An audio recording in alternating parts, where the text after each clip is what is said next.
Bonjour, cette vidéo va servir d'énoncé au laboratoire 4E, modélisation avancée de pièces dans SolidWorks, dans lequel vous avez à réaliser donc la modélisation d'une bouteille de 2 litres de boisson gazeuse. Donc on va à travers cette vidéo poursuivre un peu l'apprentissage de SolidWorks et de la modélisation assistée par ordinateur que vous avez commencé en TCH 005 à l'automne. Tout ce qu'on va faire ici, c'est qu'on va peut-être ajouter quelques petites fonctions un peu plus compliqué, mais en fait pas plus compliqué, mais que vous n'aviez pas vu à l'automne. Puis à cela, on va aussi être un peu plus strict et rigoureux sur notre approche, puis on va se poser la question de maintenant, quelle est la conséquence d'un choix de modélisation sur la vie de ma pièce? Puisque votre pièce, ça va plus s'arrêter à la pièce, je la fais et c'est fini. La pièce, elle va rentrer dans les assemblages, vous allez la modifier au cours du processus de conception, puis ultimement, elle va être fabriquée.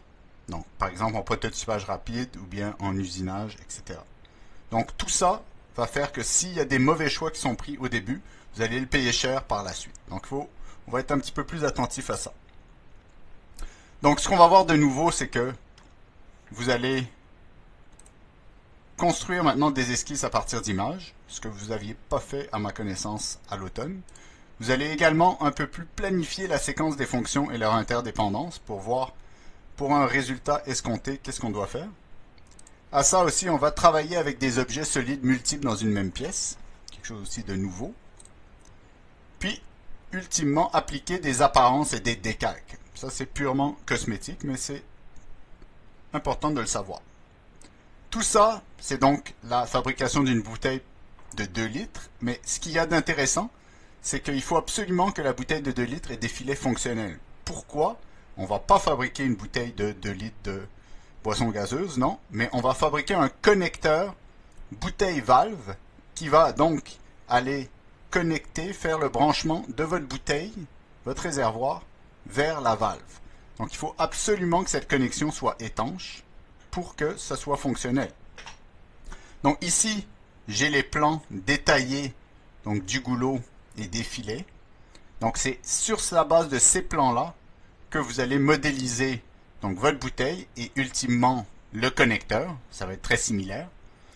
Et ce connecteur, sera fabriqué par prototypage rapide. Donc on va tout de suite aller voir.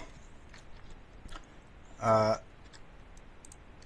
vous ai donné donc un fichier sur le site Moodle, bouteille pet.zip, dans lequel 4 fichiers sont contenus. Donc on a ici la description, les plans des filets. Là donc l'étiquette de la bouteille de Coca-Cola qu'on va venir apposer à la toute fin. Et puis un fichier de départ, donc SolidWorks, et une image de la bouteille, du dessus de la bouteille, ou plutôt du haut de la bouteille. Donc on va tout de suite commencer en ouvrant le fichier de départ SolidWorks.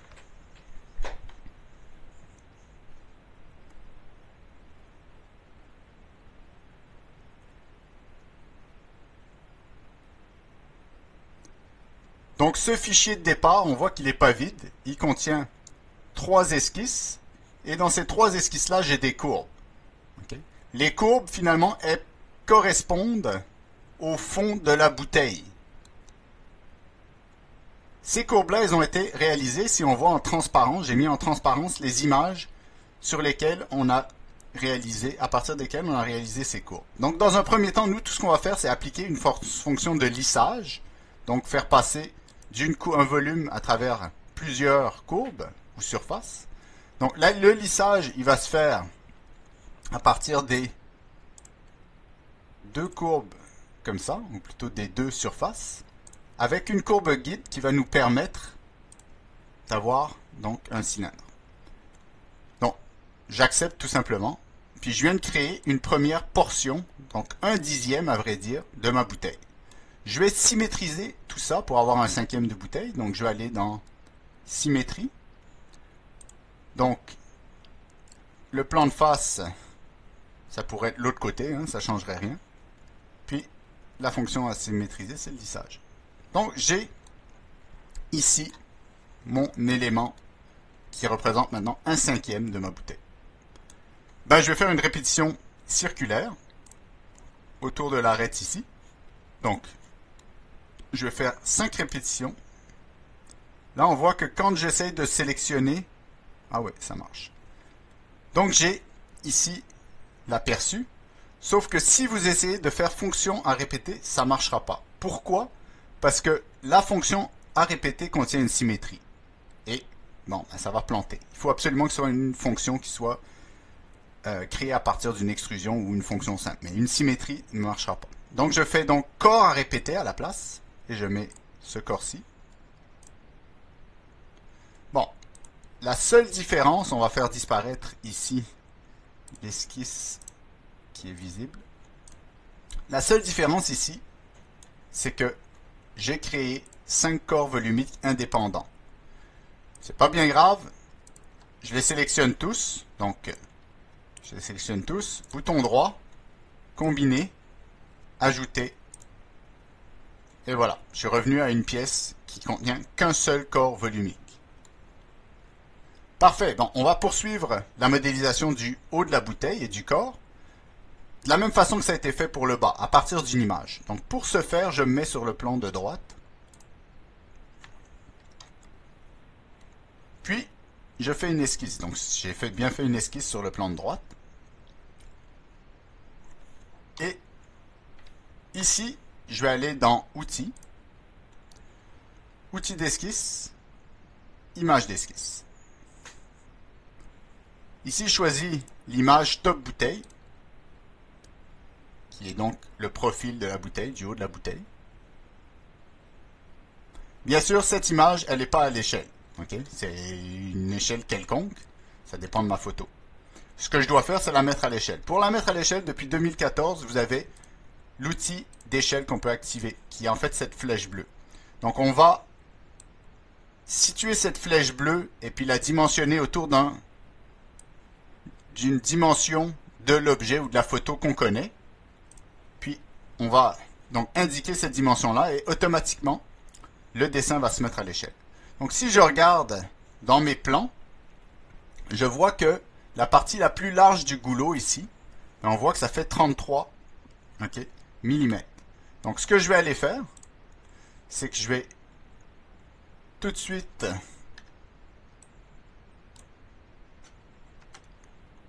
amener ma flèche, puis la dimensionner pour que... Ah, c'est déjà pas si mal, hein? Vous voyez que c'est pas très facile avec l'image, puisque les pixels, c'est un peu flou. Mais moi, je dirais que je suis pas si mal.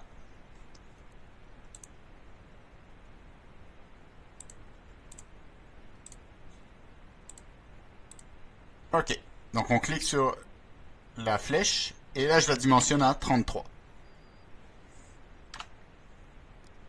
Donc, bien sûr, si je double-clique sur la roulette, je retrouve mon image, je la redéplace, je la mets dans le coin de ma modélisation, puis je vais venir zoomer dessus.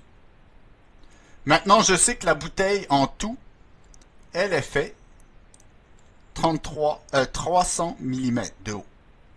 Donc, je vais prendre une ligne de construction, tout simplement comme ceci.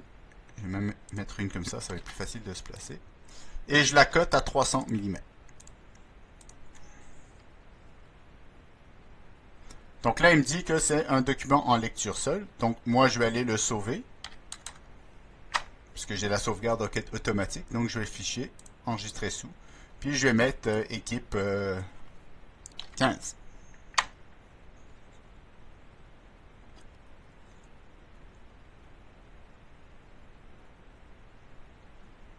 OK. Donc maintenant que j'ai fait ça, je veux aussi positionner latéralement. Là, je sais que la frontière en haut de l'image doit arriver avec le haut, mais latéralement, pour être sûr d'avoir quelque chose de symétrique, je vais donner donc un décalage de 33 divisé par 2 de ma ligne centrale.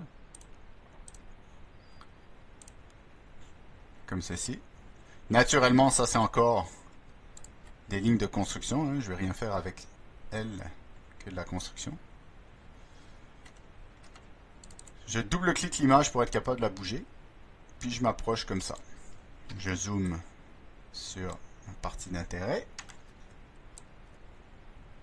OK. Maintenant, il faut que à la fois l'image arrive sur la ligne en haut, puis que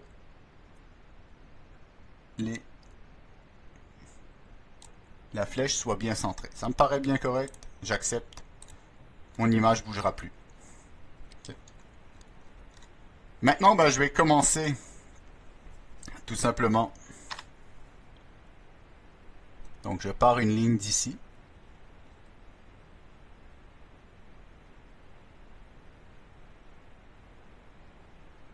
On va partir d'ici.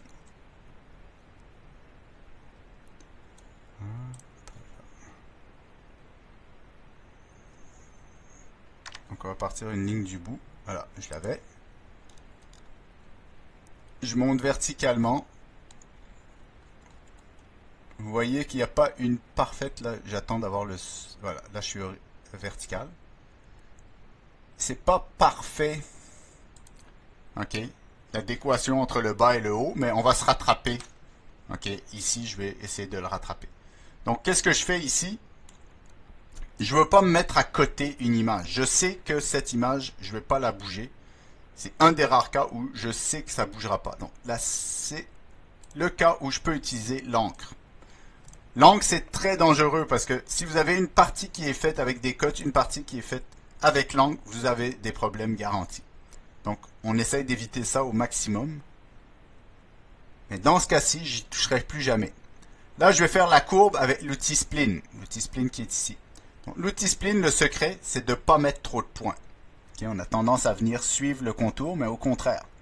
Je vais mettre un point au milieu, un point où il y a une bonne courbure ici, puis un point à l'arrivée.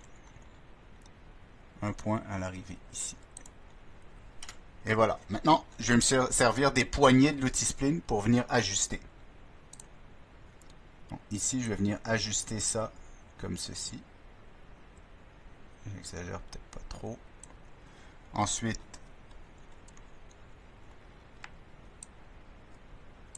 comme ceci.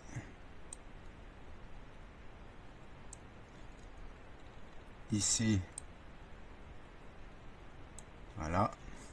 Et en haut, je sais que je veux arriver avec une tangence. Donc, je viens choisir le losange. Puis, je vais appliquer de la verticalité. Voilà. OK.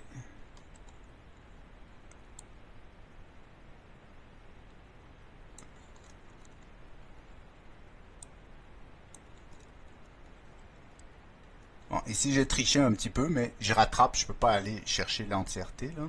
Je rattrape ici ma courbe. Encore une fois, j'utilise l'objet du mal qui est l'encre flottant. Donc, tout est contraint. Je fais une ligne d'ici horizontale jusqu'au centre.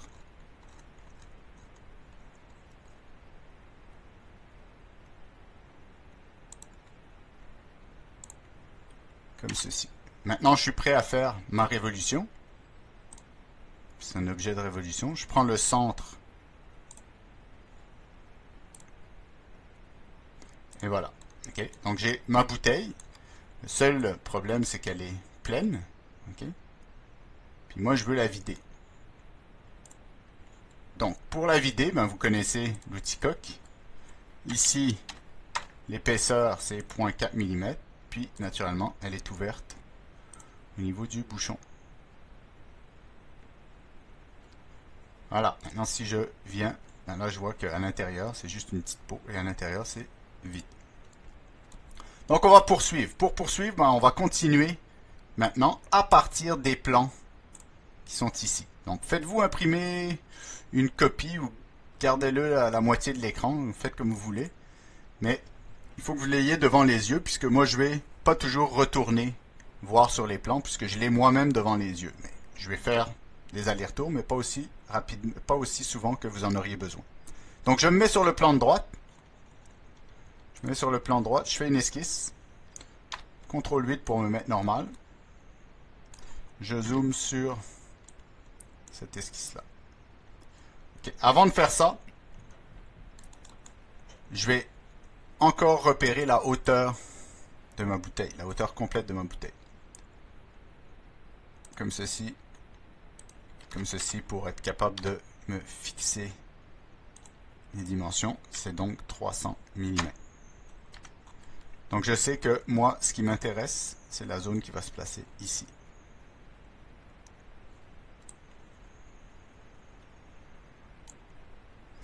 Ok.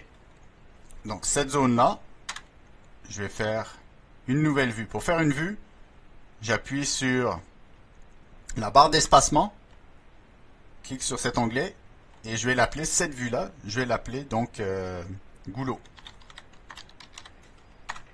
Maintenant, chaque fois que je vais vouloir revenir à cette vue-là, j'appuie sur goulot, et c'est bon. Donc je suis ici, je suis perdu, goulot, et il revient. Ok. Donc je vais aller voir un petit peu comment c'est organisé. Donc ici, je regarde la section ici, je vois qu'il y a les filets ici.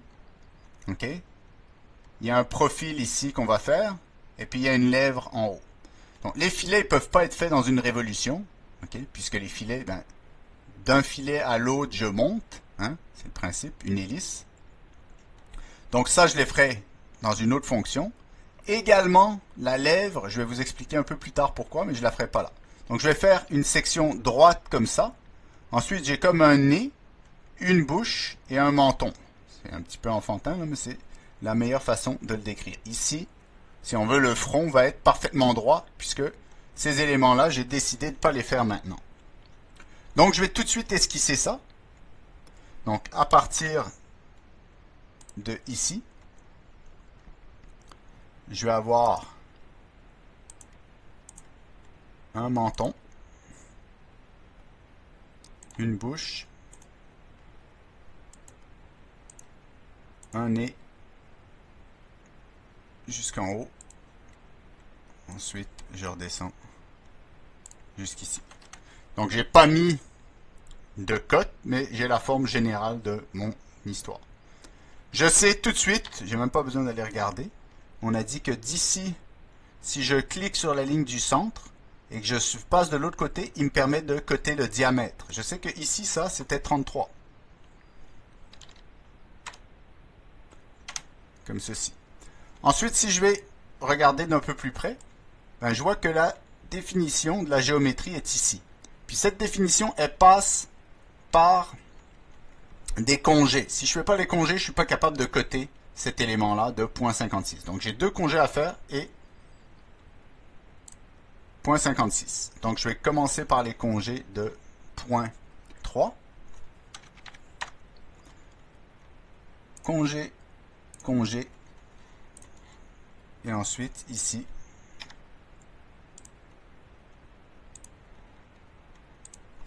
.56. Parfait. Ensuite, j'ai vu que j'avais l'angle ici. Il valait 15 degrés. Je peux voir aussi que le rayon ici, ce rayon-là, il vaut 1.08 mm. Également de ici jusqu'à ici, j'ai 13.94 mm.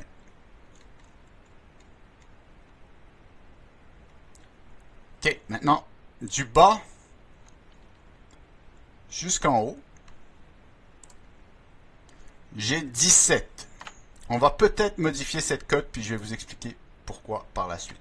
Ici, il m'a assumé une tangence, puis je ne crois pas que j'ai tangence ici. En tout cas, on ne peut pas l'assumer comme ça. D'ici à ici, j'ai 25,71.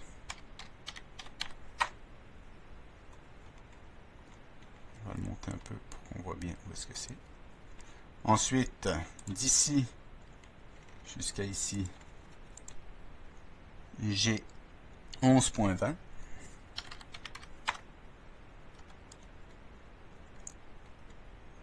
D'ici jusqu'à ici, j'ai 28. Ensuite, j'ai un angle de 40 degrés. Alors, encore une fois, lui, il m'a mis une inférence. Donc, automatiquement, il m'a dit que ces deux lignes sont parallèles. C'est ce qu'il a remarqué quand je dessinais. Donc, moi, j'ai dit non, non, c'est pas vrai ça. Donc, il faut que je sélectionne ça. Excusez-moi, je vais sélectionner celle-là.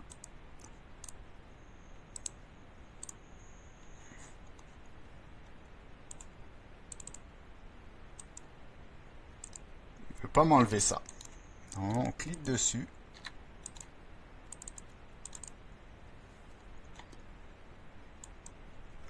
Bon, s'il veut pas, je le supprime, puis j'en fais une autre. Mais il va aller encore me faire la même chose. Donc je dis non, non, c'est pas ce que je veux. Donc ici, maintenant, je vais mettre 40. Normalement, je ne comprends pas pourquoi je n'arrivais pas à l'enlever. Mais on n'a pas le temps de traîner trop. Donc d'ici jusqu'ici, j'ai 24.2.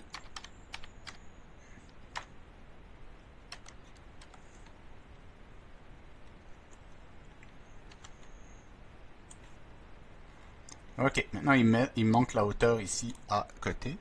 Si je regarde, ben, j'ai un détail de ça ici. On voit que ce détail-là, qui est ici, est donné en F. Donc en F, ici j'ai le détail. Je vais donc prendre le point intérieur, donc pas besoin de faire les congés dans ce cas-là. Je préfère toujours faire les congés à la fin si j'ai le choix. Donc c'est 0.59 et puis comme ceci, 0.59. Parfait. Maintenant, on va essayer de coter la tangence, la distance entre la tangence ici et l'axe, en fait le diamètre. Donc je vais aller chercher. Pour coter ça, il faut faire Shift ou majuscule en même temps que je touche, sinon il prend toujours le centre. Ok. Puis là, vous allez voir que probablement, je vais avoir un problème. Donc je mets 24.5. Voilà, ok, j'ai un problème. Pourquoi j'ai un problème? Ben, c'est pas bien compliqué. C'est que ce dessin est surcoté. Quand vous êtes surcoté, ce qui se passe, ben, surtout lorsqu'il y a des jeux, des tolérances, ben, il se peut que, vous voyez, là, j'étais pas parfaitement, c'était pas parfaitement compatible. Donc, au lieu de 17, ben, j'ai 16.997. Mais si vous regardez dans le dessin, ok, ici c'est écrit 17 plus ou moins 25. Donc si j'avais juste le nombre de cotes suffisant pour être capable de dessiner, j'aurais pas ce problème-là, si je restais à la cote nominale comme j'ai fait. Mais dans ce cas-ci, ben, vous voyez que je suis obligé de jouer sur une cote qui peut bouger pour que tout marche. Le dernier diamètre, c'est 21,74 intérieur. Bon, là, si je me mets en vue filaire, je vois que j'ai la largeur de mon goulot ici. Puis d'un coup, en une marche, je descends vers ma bouteille qui est beaucoup plus mince. Donc naturellement, on ne va pas faire ça comme ça. Je vais prendre l'outil spline. Je me mets à un bout. Puis je vais venir, ok, comme ceci. Je mets juste une spline comme ça. Puis, ça ici, je vais le rendre tangent, donc je vais le rendre vertical. Peut-être le monter un peu comme ça. Ou descendre ça. Pour que j'essaye d'avoir un petit peu un espèce d'aspect tangent. Ok. Est-ce que ça c'est bon? Je vais le tirer un peu. Ça me paraît parfait. Maintenant, ça ici, je vais m'en servir. Donc je vais le convertir pour le récupérer dans ce dessin-là. Je vais me faire un petit bout de ligne d'ici à ici pour venir fermer mon profil.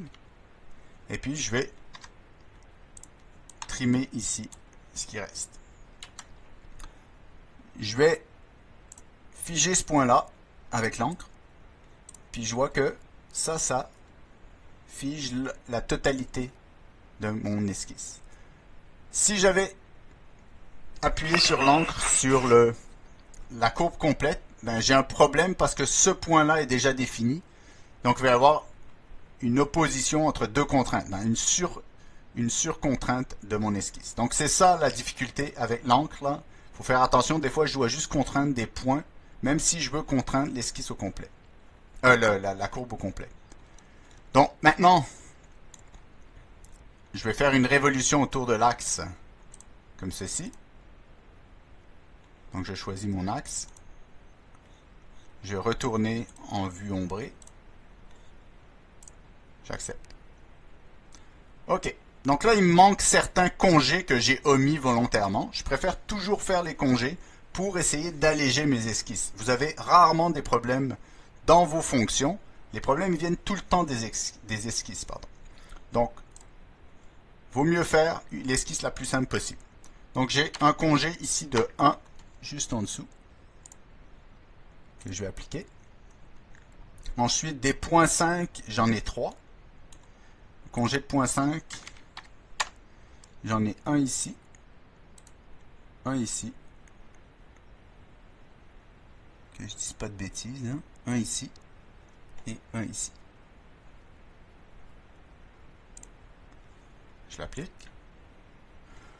En dessous, ici, j'ai point 41, un chiffre un peu bizarre, point 41, là on parle de millimètres, hein. Point 41 millimètres. C'est peut-être des conversions de pouces, je ne sais pas. Ensuite, vous avez en dessous... non, je me suis trompé. Donc, je vais juste aller... Ok, c'était pas point 41. Point 41, c'est ici. Ok, point 41. J'ai point 2. Point 2 ici. Au bord ici, et point 2. Appliqué. Je pense que je les ai tous faits. Okay, le reste de mon esquisse, le reste de ma géométrie, pour le moment, j'y touche pas. Donc maintenant, je suis prêt à faire les filets. Donc pour voir les filets, je vais aller sur le plan, puis je vais voir la géométrie des filets. Les filets, je vois qu'ils sont définis ici. Ils sont définis ailleurs, mais en particulier ici. Donc là, ce qu'on a fait, c'est qu'on a mis les filets à plat. Je les ai déroulés de mon goulot cylindrique, puis je les ai mis à plat. Donc on voit qu'ils partent à 0, comme ceci, et là ils viennent de l'autre côté, et ils arrêtent à 650 degrés. Donc moi, mon hélice qui va suivre les filets, il faut qu'elle suive cette courbe-là. Donc tout de suite, je vois que j'ai ici 2.7 de pitch, donc de pas, c'est-à-dire qu'à chaque tour, je monte de 2.7. Également, je vois que du haut de ma bouteille jusqu'au début du bas des filets, j'ai 7.79. SolidWorks, pardon, lui, il ne parle pas en degrés lors d'une hélice, il va parler en tours. Donc je vais faire 650 degrés divisé par 360 degrés par tour. Je vais avoir 1.8055 tours. Donc, pour faire une hélice, j'ai besoin d'un plan. Mon plan, il faut qu'il soit situé à 7.79 du bas. Donc, je vais faire un plan à partir du dessus.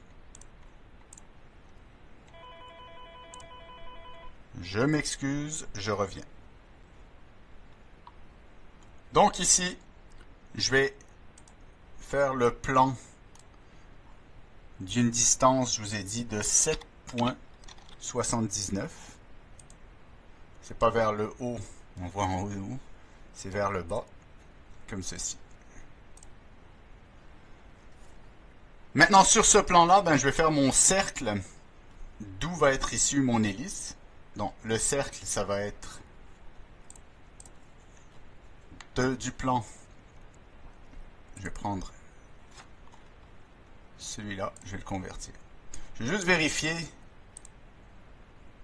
sa dimension. Normalement, 24.2, est-ce que c'est bon? 24.2, c'est parfait. Okay. Parce que sinon, je pourrais avoir des problèmes avec mes filets. Ok, donc j'ai bien un cercle de 24.2 intérieur. Maintenant, pour faire la courbe, je vais dans Insertion, Courbe, Hélice. Donc le pas, je vous avais dit que c'était un pas de 2.7 mm. Ensuite, le nombre de révolutions, J'avais dit, je me souviens plus, 1.8 0.55. L'angle de départ, ben, je vais le mettre à 0. 0, ça correspond à mon plan de droite. OK? Donc, si je peux le faire partir où je veux, ben, je le fais partir sur mon plan de droite. Maintenant, on regarde l'orientation. On ne le voit pas bien comme ça. Mais là, si je visse, OK? En fait, je suis en train de sortir. Donc, c'est pas bon. Donc, il faut que j'aille dans l'autre sens, comme ceci. Okay. On le voit maintenant que si je visse mon bouchon, bon, il descend à cause des filets. Parfait. Donc, 2, 1.5, j'accepte. Donc, maintenant, je vais me remettre dans le plan de droit. CTRL 8. Je vais même aller sur goulot. Donc, ici, j'ai mon point d'esquisse qui est le point d'arrivée. Moi, je vais aller faire le profil, OK, de mon filet qui est ici. Je ne vais pas faire les congés. Donc, finalement, c'est juste un plat de 1.8, un angle de 20 degrés, un angle de 10 degrés. Puis le diamètre extérieur de mon filet, on vient le voir ici, le diamètre extérieur, c'est 27.4. On voit 27.4. Donc, ce que je fais ici, je vais faire ça, ça, ça, et ça. Je vais maintenant faire, pour garder l'angle, je cote 10 degrés. Ensuite, 20 degrés ici. Ensuite, 0.8 ici. Maintenant, ce point-là, je vais m'emmener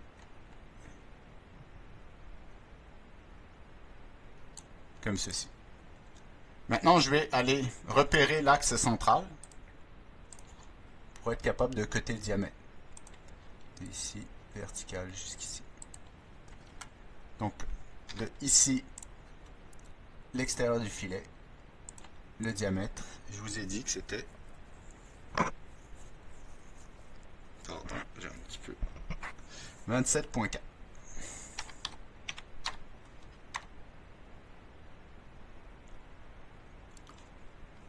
Bon, ici, j'ai bougé, il faut que j'aille au plat.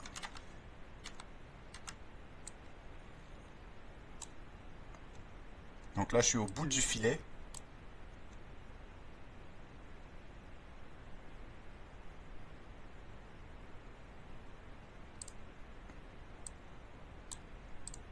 Et là, normalement, j'aurais pas trop le choix de coter aussi ça du centre parce qu'il veut pas le prendre sinon. Donc si je fais de ici jusqu'à ici, non, je vais pas le coter comme ça. Je vais le coter en diamètre de ici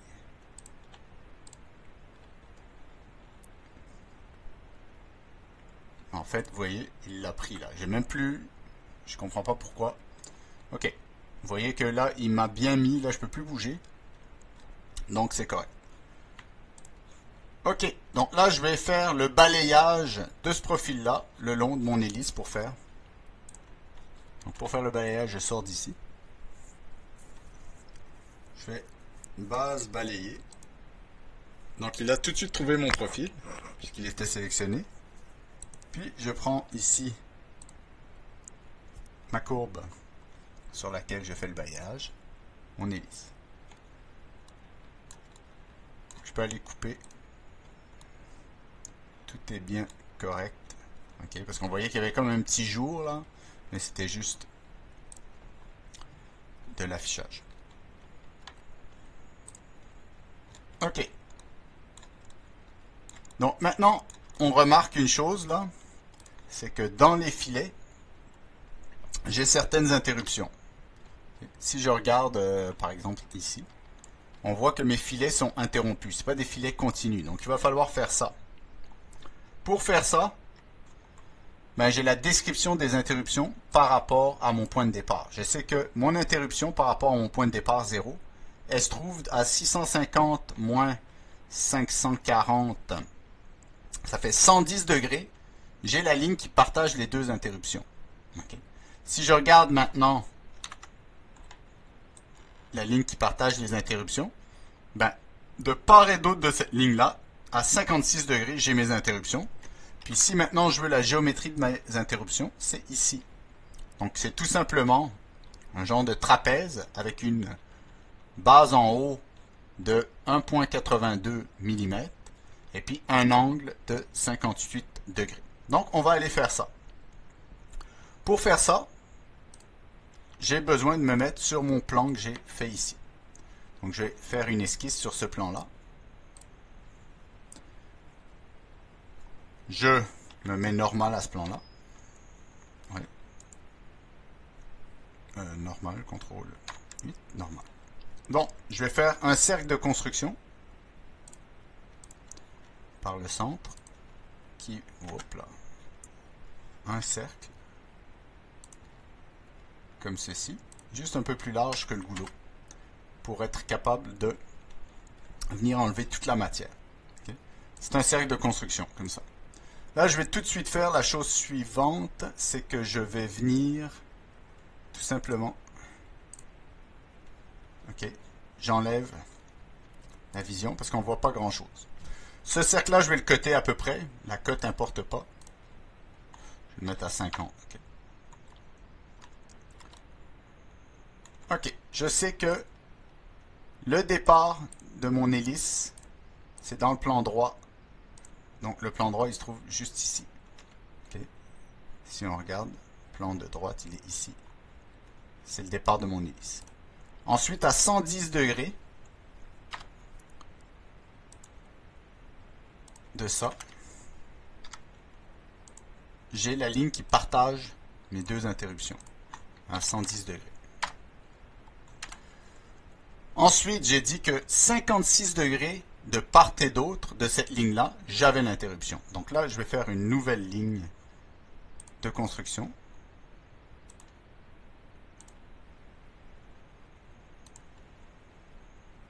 Comme ceci. Donc je vais faire que, vous allez voir la logique, je prends le point milieu, je le rends sur cette ligne-là. Donc là, cet angle-là, il va être partagé comme ceci, puis je vais mettre 56 degrés.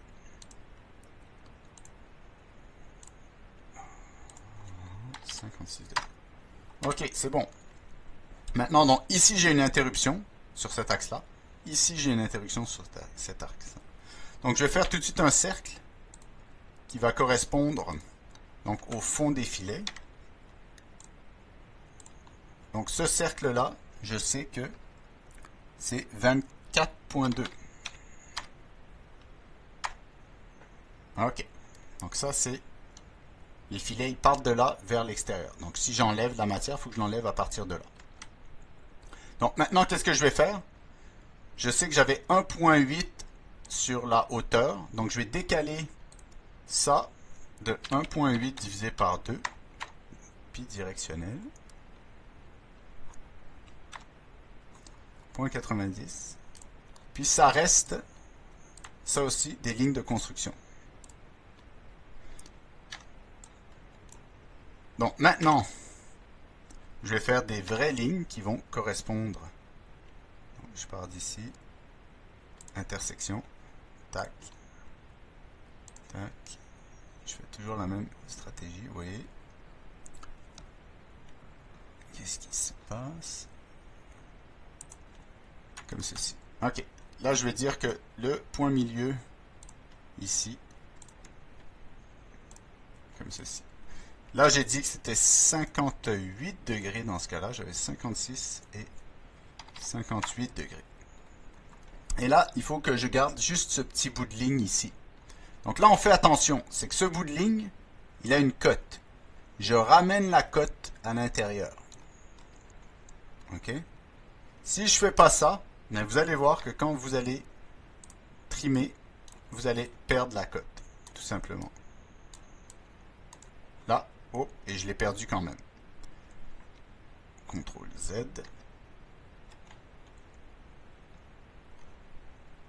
OK. Et si je me mets de l'autre côté, est-ce que je la perds?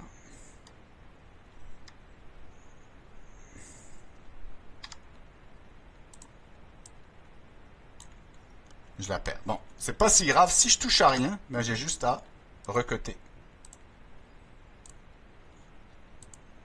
Je recote et c'est correct. Ok. Normalement, il faut faire attention à ça. Ici, donc j'ai ma surface qui va venir finalement enlever la matière sur mon filet. Je sais que de l'autre côté, j'ai la même chose. Je pourrais faire la répétition, donc la symétrie de ça, comme une fonction. Ça serait l'idéal, mais ici, j'ai passé beaucoup de temps à trouver cette ligne-là. Donc, je préfère le faire directement ici, dans mon esquisse. Donc, je vais faire une entité symétrique. Donc, je vais symétriser ça, ça et ça. Et ce petit bout de ligne-là par rapport à cette ligne-là. J'accepte. Maintenant, tout ça, à 180 degrés, j'ai la même chose. Ok. Donc, j'attends qu'il finisse. Ici, je vais faire une ligne qui va partir comme ça. Là, je veux être à 90 degrés de cette ligne-là. Je la touche et là, automatiquement, il me fait l'inférence normale. Donc, je refais une entité symétrique. Puis là, je reprends les deux.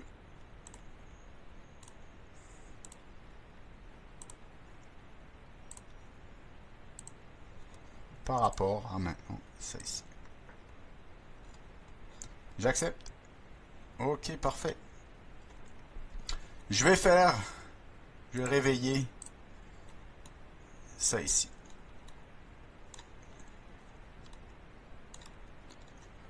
Maintenant, je fais la fonction enlèvement de matière, fonction enlèvement de matière vers le haut,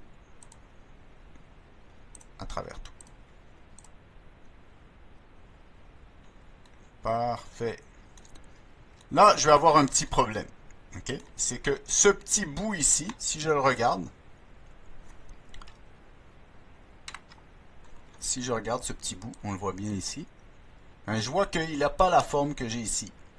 C'est un bout, il y a des filets tout le tour, c'est un bout qui a un arc de cercle ici, qui rentre finalement à l'intérieur du goulot, qui rentre vers le centre. Pour faire ça, okay, et que je sois en mesure de faire des filets, ben, il va falloir que je parte de cette surface-là, puis je fasse un balayage. Après, ce bout-là, ben, je veux le faire disparaître. Pour faire ça, la seule méthode, c'est que chaque morceau du filet soit indépendant. Donc, il faut que je retourne un peu en arrière. Il faut que je retourne au moment du balayage. Et il y a une option qu'on coche toujours par défaut. C'est l'option ici. Fusionner le résultat. Ben là, je ne vais pas fusionner le résultat. Ça peut peut-être me faire des erreurs, on va voir. Voilà. Donc là, j'ai une erreur ici. Pourquoi? Parce qu'il a deux corps et il faut qu'il choisisse. Ben, il a choisi le mauvais. Donc le corps que je veux couper, c'est pas le corps complet, là. On l'enlève, c'est plutôt les filets. Donc maintenant que j'ai dit ça, là il me dit, est-ce que tu veux conserver tous les petits morceaux? Puisque maintenant, chaque morceau de filet devient un corps. Oui, je veux tous les conserver. Alors je me retrouve maintenant avec le principal, puis après, des petits morceaux de filet. Dont celui-là, qui est ici. Donc ce que je vais faire, c'est que je vais prendre la surface ici pour me créer une esquisse. Je vais convertir cette surface-là. Donc, je vais pouvoir balayer cette surface-là. Il faut que je me fasse une courbe. OK? Mais dans le plan du filet. Puis le plan du filet, ce n'est pas horizontal. Il y a un léger angle. Donc, pour faire cet angle-là, je vais mettre ici un point au milieu, comme ceci. Sors de l'esquisse. Je fais une géométrie plane de référence. Donc, je vais prendre ce point-là et un point milieu comme ça. Donc, j'ai mon plan sur lequel je vais pouvoir dessiner finalement ma courbe guide. Donc, ma courbe guide, donc je fais CTRL 8 pour aller normal. ma courbe guide, ça va être un arc. Donc, je fais un arc qui va partir donc du centre ici, puis qui va aller sur le rebord ici. Donc, je vais lui donner un rayon de 10. On ne voit pas très bien, un rayon de 10. Et je vais coter du sommet au sommet, puis je vais dire 8. Parfait. Je quitte, je vais être en mesure de faire mon balayage. Donc là, il reconnaît tout de suite ma courbe guide. Et puis ici, mon profil est ici. J'ai fait une petite erreur, mais c'est pas une petite erreur, hein, c'est pas bien grave. C'est que ici, ok, j'ai fusionné le résultat. Je veux pas fusionner le résultat. Ok. Ce que je vais faire ici, c'est que je veux que les entités soient séparées, ça, pour que je puisse l'enlever. J'ai créé un petit bout parasite ici que je vais devoir enlever par la suite. Mais là, je vais tout simplement m'affairer là à faire disparaître ça. Donc, si j'appuyais dessus et je fais delete, ben, tout part. Pourquoi tout part? Parce que le corps au complet a une dépendance à ce point-là. Donc, je ne peux pas fonctionner avec ça. Heureusement, il y a CTRL-Z dans la vie. Donc, je reviens. Donc, ce que je vais faire, c'est que je vais le sélectionner. Et il y a une fonction effacer, supprimer le corps. Oui. Donc, si je regarde dans mon arbre, maintenant, à partir de cette étape-là, ce corps-là n'existe plus. Mais il existait avant. Donc, s'il existait, il a pu donner naissance à cette arête-là. Maintenant, une fois que je suis là, ben, je prends tout, puis je vais joindre. Je vais combiner, ajouter. On va venir ici, dans l'affichage, je vais enlever les listes qui m'énervent un peu. Donc, on va enlever les courbes. Courbes, j'en veux plus. Parfait. Maintenant, sur le dessus, je fais un plan. Je choisis ça, convertir, puis je vais faire donc une fonction enlèvement de matière. Ok, puis je vais aller jusque là. C'est où le plan 3?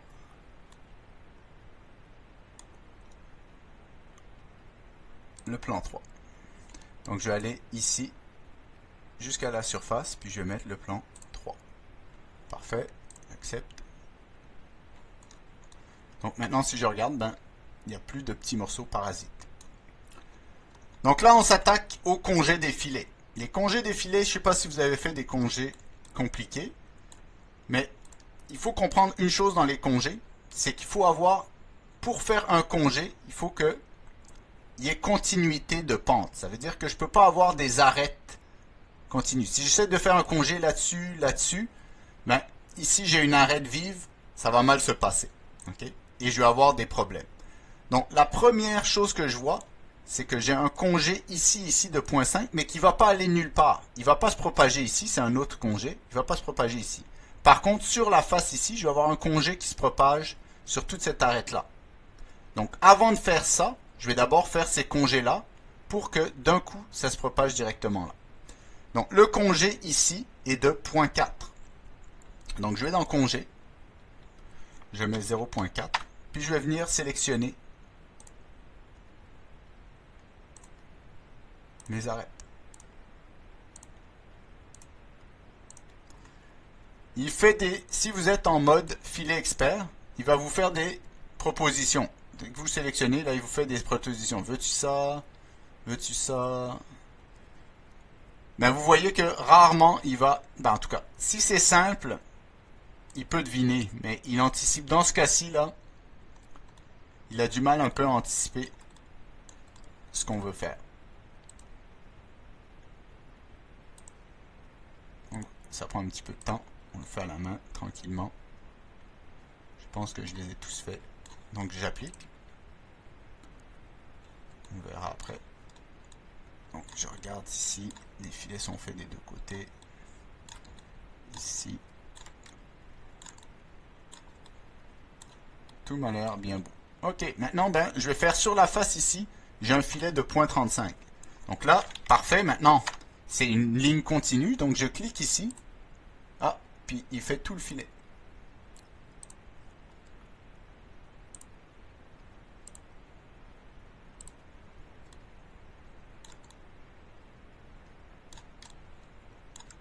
Je clique ici.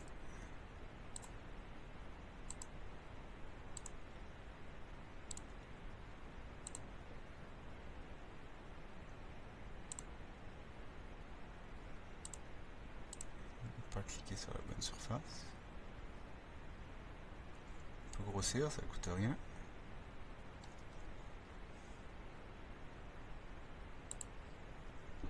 Il y a un outil qui peut être utile, c'est si je choisis les arêtes ici. Donc ça c'est le filtre de sélection. Une fois qu'il est activé, ben, il va prendre que des arêtes. Donc ici, ça va être plus facile de choisir lorsque vous essayez d'activer. Par contre, quand il est activé, il ne faut pas oublier de le désactiver, sinon, frustration garantie. Donc j'applique ici.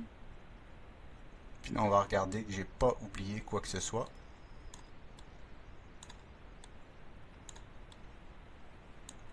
Ok. Le dernier qu'on va faire, ben, ça va être tout autour. Puis là, vous voyez que maintenant, ben, tout est continu. J'en touche un, ça va faire tout au complet. Donc, ça va marcher. 0.5. Donc, maintenant, je vais venir toucher les arêtes.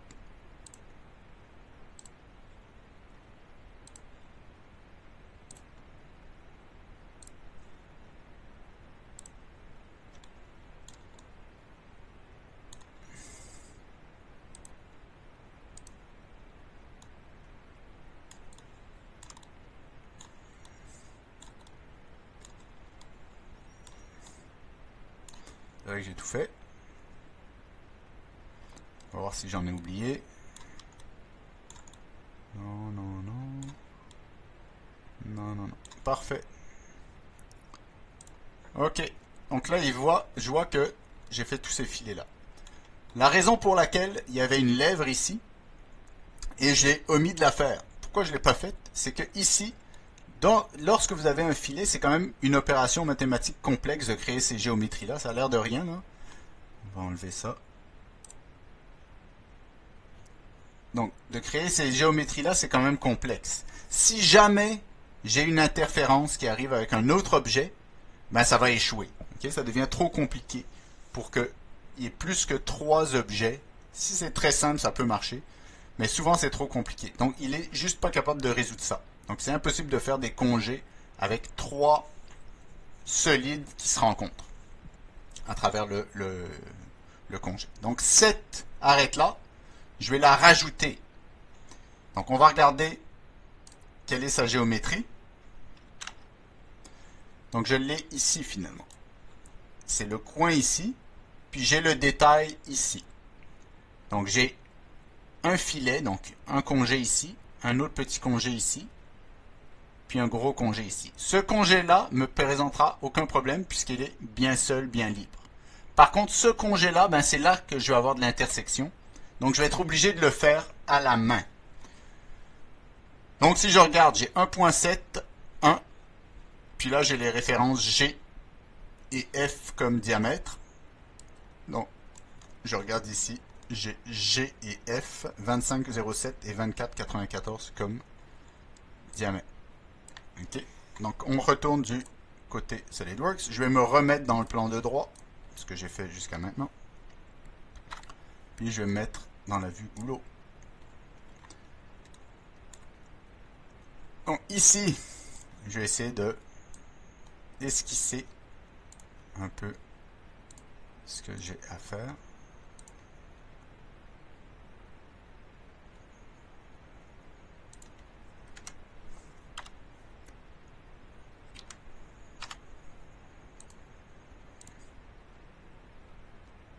On va faire ça comme ça. Pour l'avoir fait, ok. Donc, ce que je vais faire, c'est que je vais faire ici, j'avais 0.15 de congé. 0.15 ici.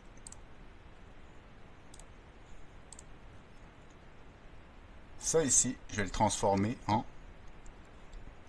ligne de construction.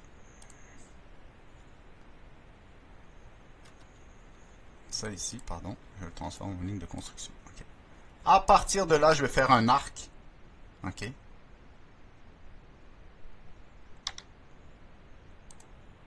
Et ça, entre parenthèses, je ne pouvais pas le savoir sans l'avoir essayé. Je vais faire un arc. Et ce point-là va être tangent. Mais pas tangent, va être joint. Ça, le segment est tangent. Et puis je vais dire que ça, maintenant, et ça, ça va être tangent. Comme ceci.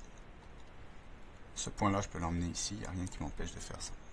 Ok, maintenant je vais mettre que, excusez-moi, ça ici, c'est point 3. Ici, j'avais 1. Puis de ici jusqu'au sommet, j'avais 1.7. Ok. Donc là, il me reste juste à venir positionner. Là, on voit que ça se déforme parce que j'ai pas les diamètres.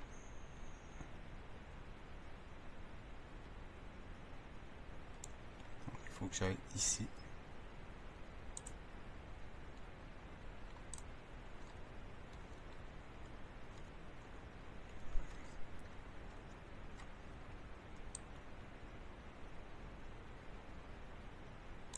Okay, il y a un problème ici, on regarde, il y a un problème, c'est que j'ai l'air de pas toucher à la surface là, mais pourtant, je sais pas si c'est un problème d'orientation de ma vue. Si je fais CTRL 8,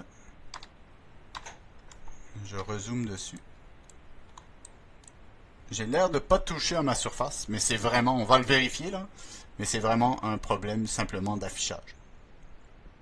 Donc maintenant, je vais encore aller chercher mon axe central pour pouvoir coter en termes de diamètre ces espaces-là. Donc mon axe central, je vais l'emmener, puis je vais coter en termes de diamètre ici, comme ceci. Donc je vous avais dit ici G et F 25 07 24 94. Donc, ici.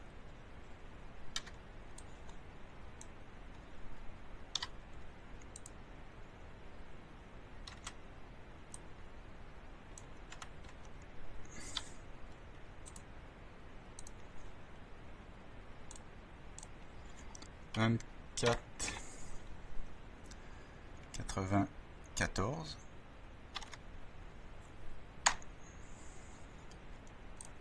et ensuite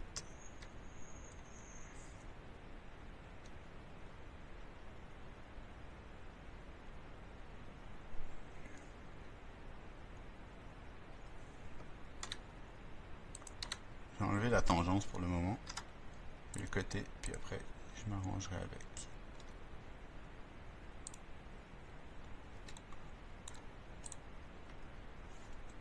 Donc ici j'ai 25.07.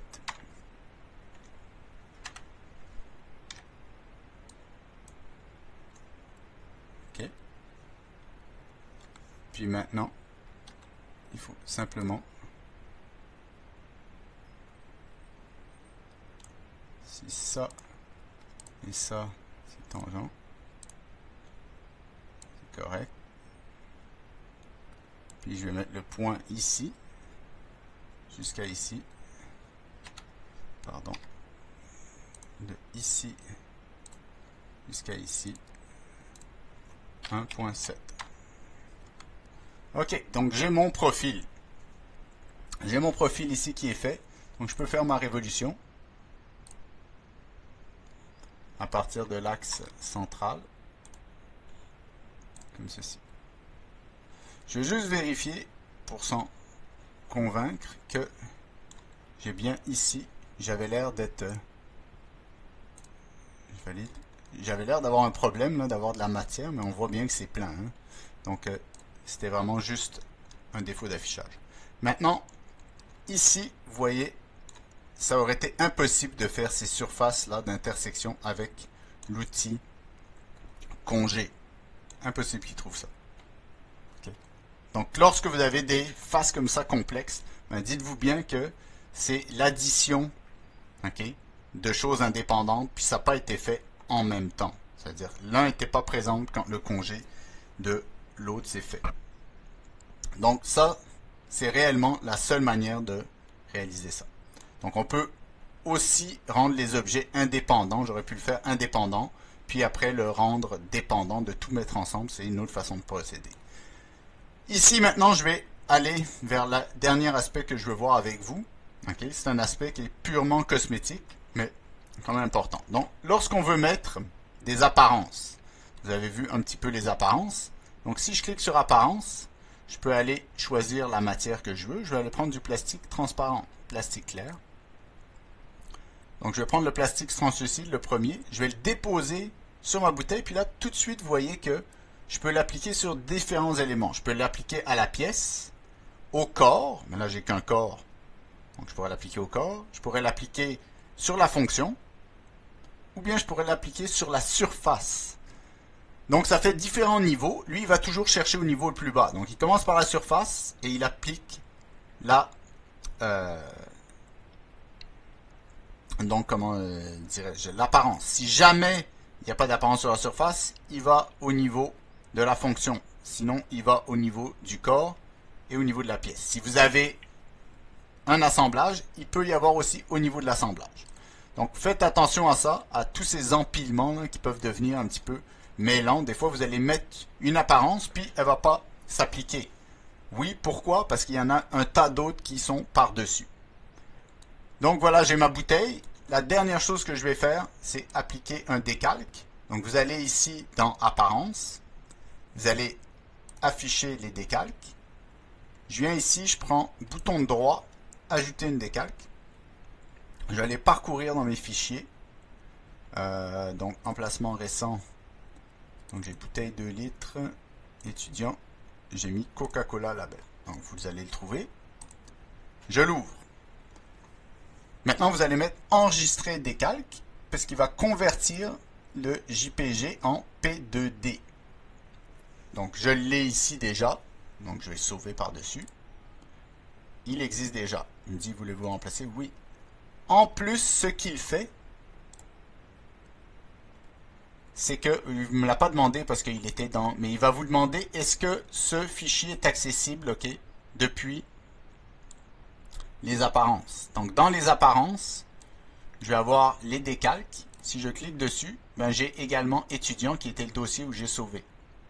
Je prends mon décalque, je le mets sur la surface. Donc voilà, il a retrouvé la surface. Là maintenant, je vais aller dans projection, puis je vais faire en sorte que je vais ajuster la hauteur à ma géométrie. Donc, ajuster la hauteur à la sélection. Parfait. J'accepte. Et maintenant, j'ai ma bouteille. J'ai fait de la publicité pour Coke. Merci. J'espère que je vais recevoir de l'argent. J'ai ma bouteille. Ça, ce qu'il faut savoir, c'est que ça va être aussi transféré dans mon photo view. Donc, si vous faites un render, OK, ben vous allez l'obtenir.